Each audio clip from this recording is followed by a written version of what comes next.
I don't know what's going on at Duane Reade. It's always like their first day in America. Ever notice this? I don't know what countries they're from. I don't know what they're doing behind the counter. Birthing a yak, digging an irrigation ditch. I don't. I was like, can I get a pack of Marlboro Lights? And she's like, this one! This one! This one!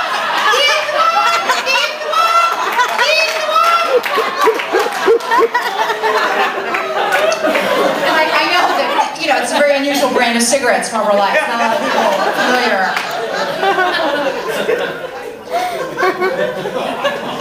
Listen, I know everybody's feeling this economy thing. It sucks. It's so bad. You know, I filled out a credit card application the other day, and where it said other income, I put other credit cards.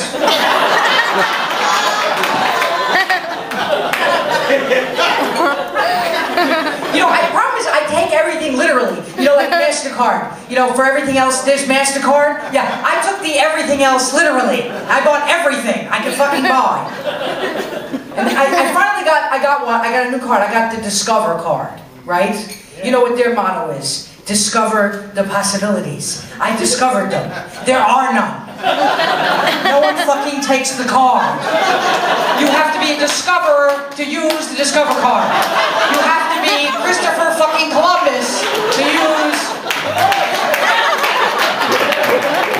It's like a small town operation. I had a problem with my bill. I called Discover. They said, hang on, let me go to the file cabinet. I got my first bill from Discover. It was handwritten. Do you know if you lose your Discover card and you call them, they give you the name and address of somebody nearby to lend you their card for a week. I am feeling it. I got a phone call. This is not made up. From Macy's. I was 11 days late with my bill, paying my bill. I owed $39. And they called me at home, like I thought I was going to skip town and never pay the $39. I don't know what they were thinking. And I was like, are you kidding me? It's 39 bucks. I've never been late. You know, it was so small, I didn't even notice I had the bill. And I got to thinking, the United States owes China $385 billion, right? But Macy's is calling me for a lousy $39, right? I want to hear that call. I want to hear the China call. That's the call. Hello, this is Mr. Chen. I called from HSBC Bank. I must speak to you about an urgent matter of extreme importance. Are you still at 1600 Pennsylvania Avenue? You owe $385 billion, motherfuckers. When can we expect payment?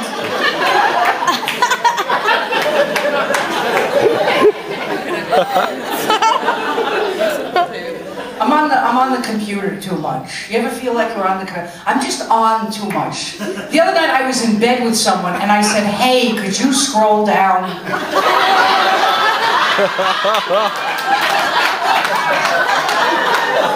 I am afraid that if I die and then someone logs onto my computer, they're going to see what a loser I am, the sites that I go through on a daily basis. And I'm not talking about the, you know, the nefarious, lascivious. I'm talking about the loser sites. Like, someone will log on and they'll go, she went to TripAdvisor 87 times, she's not going fucking anywhere. What is her And you know the site I go to ediets.com. Yes, you gotta go to this, it's hilarious. You know, it's a site where you take quizzes to see which diet is right for you. And I like doing this because I don't trust that eat right and exercise shit. I know that's supposed to be the best way. And I can't quite figure out how that works. I would rather take quizzes. So I took the Are You a Carbohydrate Addict quiz. Oh my, it was so scientific, it was so precise, it was unbelievable. Whoever did designed this, you know, like in times of stress, do you reach for celery or a cookie? After a night of partying, do you crave a bacon cheeseburger or dog shit? You see, now I have a problem with the carbohydrates. I can see that. I was visiting my parents in Florida, which is hard for me because I don't get high anymore, so I don't know how to entertain them. We just stare at each other. Do you ever have a moment in your life where you realize that you're growing up to be just like your parents? It's a horrifying moment when this happens, because I was watching TV with my father, and he never sleeps. So we're sitting there, and we're watching late night television, and that pathetic Save the Children commercial comes on. You know, the one where the lady's like, for the price of a cup of coffee, 67 cents a day, right? My father and I are both sitting there thinking the exact same thing. Where can you get coffee for 6 cents? What is she talking about? I'm turning into my parents. I'm not. Next week I'm going to start stealing Sweet and Low. That is my future. I can see it. My father is an idiot. I love him, but my father, you understand, I say this with love, but my father thinks every black actor is Sidney Poitier. I'm not kidding. He's like, that's Sidney Poitier. I'm like, that's Morgan Freeman. No, that's Denzel Washington. No, that's Whoopi Goldberg. You have no fucking clue. And he took my son for the weekend. I have a son, he's 4 and a half. And my son and I were walking down the street, and he sees a picture of Louis Armstrong. And my son goes, look, Mommy, it's Obama. And I'm like, you're spending too much time with Grandpa.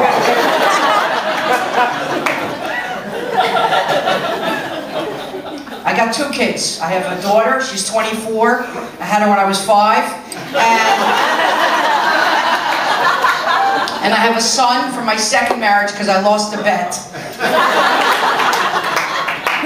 Who knew Joe Pesci was not in any of the Godfather movies? I mean, come on, not fucking one movie.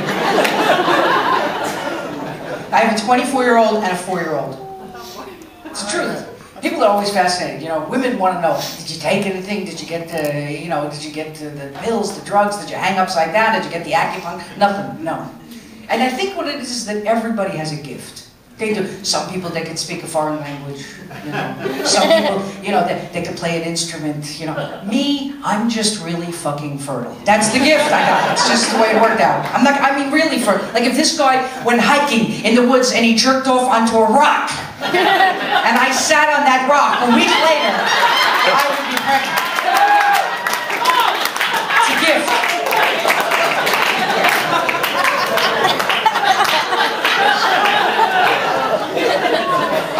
Listen, I'm very excited about starting over. It's fun, it's interesting, but every so often I am aware of the freedom I gave up. I sent a kid to college and then I started to get like a nut job I was. But I've accepted this is my life, and every so often I get a glimmer though of the freedom I gave. Like I took the kid to the playground and he was in the sandbox, and you gotta put him right in the tub. New York, you don't know what the fuck's in that sandbox. You gotta put him in the because you certainly don't want it on the couch, whatever it is. So you put him in the tub. And he was not ready to leave the playground. All right, let me explain that from the beginning. So he's mad, and he goes, if it wasn't for you, I could still be at the park. I said, if it wasn't for you, I could be in Italy.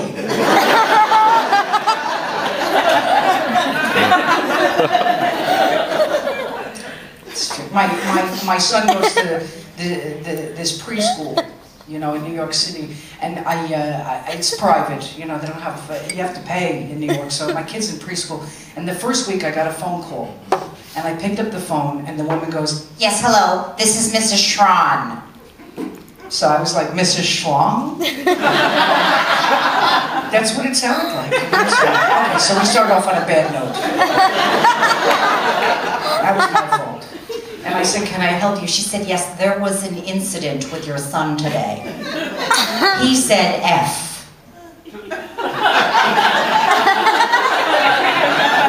I said, well, that was part of the alphabet when I was in school. I'm pretty sure Sesame Street dedicates an entire day to it. And then she said, well, I understand that you're a comedian. And I hope that's not the way you talk at home. That bitch said that to me. Yes, she did. Yes, she did. So I said, you know, Mrs. Schlong, I hope you don't think I'm an A. Or a B. Or God forbid, a C.